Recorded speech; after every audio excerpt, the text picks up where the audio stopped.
మీ సలహా ఏంటి? ఎవరికండి? 40% ఓట్ బ్యాంక్ వచ్చింది, 11 సీట్లే వచ్చాయి, అయినా ప్రతిపక్షంలో కూర్చున్నారు, ప్రతిపక్ష హోదానే లేదు అని చెప్పి మాట్లాడేవాడు. మీరు ఒక కేకే కన్సల్టెన్సీ నుంచి యాజ్ అ సిఇఓగా జగన్మోహన్ రెడ్డికి కావచ్చు, వైఎస్ఆర్సీపీకి కావచ్చు, వెళ్తాం అనుకునే లీడర్స్ కావచ్చు, వాట్ ఈస్ యువర్ అడ్వైస్? ఒక్కొక్క ఇండివిజువల్ ఎమ్మెల్యేకి ఒక్కొక్క నియోజకవర్గం బట్టి ఆబ్వియస్గా మేము ఇదే టెక్నికల్గా మేము ఇదే వాళ్ళ దగ్గర మనం చార్జ్ చేసి తీసుకొని అక్కడ వర్క్ చేసి సర్వే చేసి ఏది కరెక్ట్ ఉంటుంది బాగుంటుంది, ఏది గెలిస్తే బాగుంటుంది అని చెప్తుంటాం. బట్ మీరు జనరలైజ్ స్టేట్మెంట్ అడుగుతున్నారు కాబట్టి ఇమీడియట్గా చెప్పలేదు. కొంతమంది ఏంటంటే అండి, నేను మళ్ళీ నెక్స్ట్ టైం గెలవాలి అనేది వస్తుంటారు. ఈ పార్టీ కాబట్టి ఏ పార్టీ అయినా గెలవాలి, నేను గెలిస్తే చాలు, ఏ పార్టీ అయినా పర్లేదు అది చెప్పండి అంటుంటారు.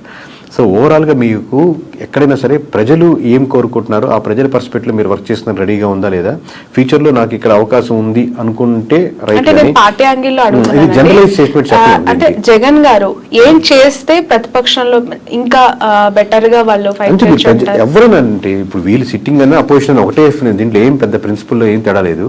దీంట్లో మనం చెప్పేది గ్రౌండ్ రియాలిటీలో ఎటువంటి ఇష్యూస్ ఉన్నాయి, ప్రజలకు ఎక్కడెక్కడ మద్దతు కావాలి, ఏ వర్గాలకి నేను నిలబడాలి, అన్ని వర్గాల్లో నేను నాయకుడిగా నేను నిలబడాలి. నేను కాదు, నేను లీడర్స్ కాదు.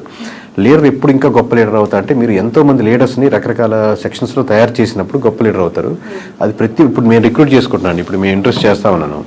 ప్రతి ఇంటర్వ్యూలో నేను చూసుకునేది అంశం ఏంటంటే నాకంటే ఇతనికి లేదా అమ్మాయికి ఎక్కువ టాలెంట్ టెక్నికల్గా ఈ విషయంలో ఉందా, లేదా ఆల్రెడీ ఉన్న వాళ్ళకంటే ఎక్కువ టాలెంట్ ఉందా అని చూసుకొని లీడర్ అవుతాడు.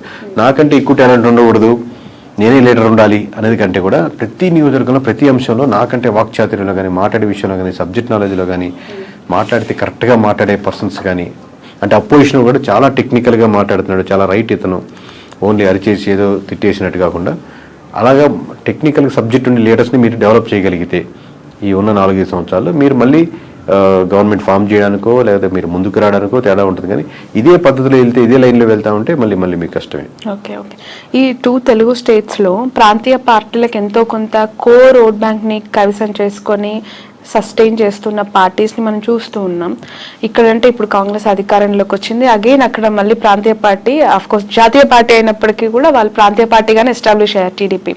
సో ఒక ప్రాంతీయ పార్టీ యొక్క ప్రభావము, వాళ్ళ ఇంపాక్ట్స్ 2 స్టేట్స్లో ఇంతకాలం చూసిన ప్రజలు మతతత్వ రాజకీయాల్ని, మతతత్వ పార్టీలను ఎంకరేజ్ చేస్తాయా, కన్సిడర్ చేస్తాయా?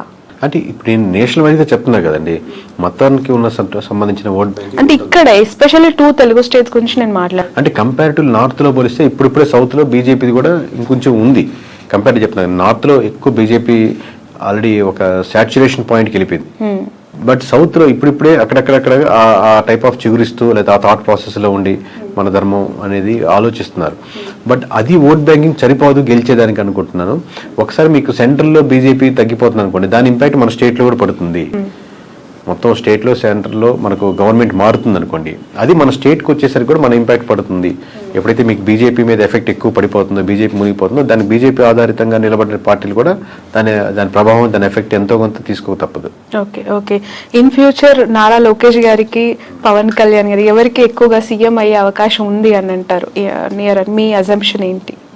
అది చెప్పలేము. ఎందుకంటే అండి హైపోథెటికల్గా ఆబ్వియస్గా చంద్రబాబు నాయుడు గారు ఉన్నంతసేపు ఆయన గవర్నమెంట్ రన్ అవుతూ ఉంటుంది, 5 years ఇబ్బంది లేదు కదా. But going forward obviously TDP కార్యకర్తలు కానీ ఎట్లాగైనా సరే మా చంద్రబాబు గారు సీఎం ఉండాలి. దాని తర్వాత లోకేష్ గారు వాళ్ళు కోరుకుంటారు. పవన్ కళ్యాణ్ గారు ఫాలో అయ్యేవాళ్ళు ఆబ్వియస్గా పవన్ కళ్యాణ్ గారు సీఎం అవ్వాలి, ఇంకా సీట్లు 21 నుంచి మేము 71, 100 సీట్లు వెళ్ళాలని కోరుకుంటారు.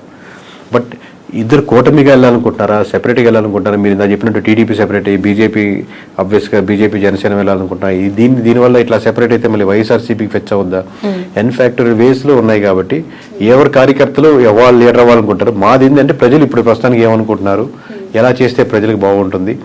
ఇంకా ఆబ్వియస్గా ఏపీ మన సొంత స్టేట్ కాబట్టి ఈ డెవలప్మెంట్లో మనం కూడా ఎంతకైనా భాగస్వామ్యం అయితే ఇది బాగుంటే బాగుంటుంది అని మనకు ఒక స్వార్థం కూడా ఉంటుంది మంది కాబట్టి. ప్రజలు ఏమనుకుంటున్నారు అనేది మీరు చెప్తానంటున్నారు. పిఠాపురం ప్రజలు ప్రస్తుతం ఏమనుకుంటున్నారు? పవన్ కళ్యాణ్ గారు ఎమ్మెల్యే అయ్యారు, డిప్యూటీ సీఎం అయ్యారు, ఒకసారి ఛాన్స్ ఇవ్వమన్నారు, గెలిపిమ్మన్నారు, అవకాశం ఇచ్చేశారు, అన్ని ఆయనకు కావాల్సిన 21కి 21 కైవసం చేసేసారు.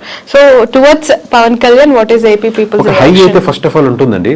ఆబ్వియస్గా అందరు పవన్ కళ్యాణ్ ఓట్లు వేసిన వాళ్ళు ఎవరైతే ఉన్నారో వాళ్ళకి ఆబ్వియస్గా మనం వేసిన పార్టీ గెలిచింది కాబట్టి ఒక హై ఉంటుంది. బట్ ఆ హై ఆ హై అలాగే కంటిన్యూ అవ్వాలంటే ఆ లోకల్ ఇష్యూస్ ఏదైతే ఉన్నాయో అడ్రస్ చేస్తూ మిగతా రోజుల్లో అది కాలువలు కావచ్చు, రోడ్స్ కావచ్చు, సమస్యలు కావచ్చు, అన్ఎంప్లాయ్మెంట్ కావచ్చు, చిన్న చిన్న ఫ్యాక్టరీలు కావచ్చు, లోకల్ కుటీర సంస్థలు కావచ్చు, అక్కడికి వెళ్ళే చిన్న చిన్న హాస్పిటల్స్ కావచ్చు, ఈ ఇష్యూస్ మీద కాన్సన్ట్రేట్ చేస్తే ఆ హైకి తగ్గట్టు రెస్పాన్స్ ఇంకా డెవలప్మెంట్ అవుతూ ఉంటుంది. ఒక పాయింట్ మీద అయితే చెప్పలేరా? అదేనండి, అది కంట్రీ చేయాలి. ఇప్పుడే కదా స్టార్టింగ్, ఇంకా కంట్రీ చేయగలిగితే దాన్ని ఉంటుంది. కానీ ఆ హై మటుకు ఉంటుంది అంటున్నాను. మిగతా నియోజకవర్గాల్లో లేని హై పిఠాపురంలో ఉన్న వాళ్ళకి హై వస్తుంది. ఎందుకంటే మనం వేసి గెలిచాడరా, మనం అంటే మొత్తం రాష్ట్ర వ్యాప్తంగా ఇచ్చారు. ఇప్పుడు మాకు తెలుస్తుంటుంది కాబట్టి లోకల్గా వాళ్ళు గెలుస్తారా, ఓడతారా, మెజారిటీ ఎంత 10,000, 20,000 ఇంత హైతో చూశారు కాబట్టి రిజల్ట్ రాగానే ఆ హై కంటిన్యూ అవుద్ది. బట్ హై కంటిన్యూ అలాగే అవ్వాలి అంటే మీరు ఇష్యూస్ మీదే ఐడెంటిఫై చేసి వర్క్ చేయాలి. ఓకే సార్, మీకు ప్రెషర్ ఎంతవరకు ఉంటుంది ఈ సర్వీస్ అని చేస్తూ ఉన్నప్పుడు? ఎందుకనంటే ఒక ఇంటర్వ్యూ చేస్తే మాలాంటి వాళ్ళ మీదనే బురద జల్లే ప్రజలు, లేదంటే అలాంటి పీపుల్ మనం సొసైటీలో యాజ్ ఆఫ్ చూస్తూ ఉన్నాం. ఇంకా మీరు బియాండ్ దట్ ఒక పార్టీకి మీరు చేస్తూ గెలుస్తుంది, ఓడిపోతుందని మీరు ప్రెషర్ ఉంటుందండి. ప్రెషర్ ఆబ్వియస్లీ చాలా ఉంటుంది. దాంట్లో నేను లేదు అని ఎట్లా ఓవర్కమ్ అవుతారు అంటే ఒకరు బెదిరించే వాళ్ళు ఉంటారు, లేదా ఇట్లా చెప్పమని వాళ్ళు ఉంటారు, లేకపోతే వాళ్ళు ఇలా పోయాలని ఉంటారు, లేకపోతే బాగా వీరాభిమానులు ఉంటారు, ఏమన్నా చేసేస్తాం నీకోసం బాగుంటారని ఉంటారు. బట్ నేను మోస్ట్లీ నేను పరంగా కానీ నా కంపెనీ నేను ఎవరు ట్రై చేసినా మనం వీటికన్నిటికీ దూరంగా ఉందాం, మన పని మనం చేసుకుంటూ వెళ్దాం అని ట్రై చేస్తున్నాం. కానీ ప్రెజర్ అయితే విపరీతంగానే ఉంటుంది. లిక్కర్ పాలసీ ఇంపాక్ట్ ఎంత ఉందండి? ఆ గవర్నమెంట్ ఓడగొట్టడానికి ఈ గవర్నమెంట్ గెలిపించడానికి అది మేజర్ ఇంపాక్ట్ అంటారా? 1% ఇప్పుడు అన్ని ఒక్కొక్క పర్సెంట్ యాడ్ చేసుకుంటా ఉన్నాం. అంటే వైఎస్ఆర్సీపీ నుంచి టీడీపీకి వచ్చిన ఓట్ బ్యాంకింగ్లో ఖచ్చితంగా ఒక 1% అయితే ఓట్ బ్యాంకింగ్ లిక్కర్ పర్స్పెక్ట్లో వచ్చిన ఓట్ బ్యాంకింగ్ ఉంటుందండి. ఇప్పుడు కొత్త పాలసీస్ ఇప్పుడే తీసుకున్నారు కాబట్టి అది ఇంప్లిమెంటేషన్ అయ్యి రేపు పొద్దున 1వ తారీఖు నుంచి రిజల్ట్ చూసి దాన్ని ఎలా ఉన్నాయని చెప్పగలుగుతాం. Right. Thank you so much అండి.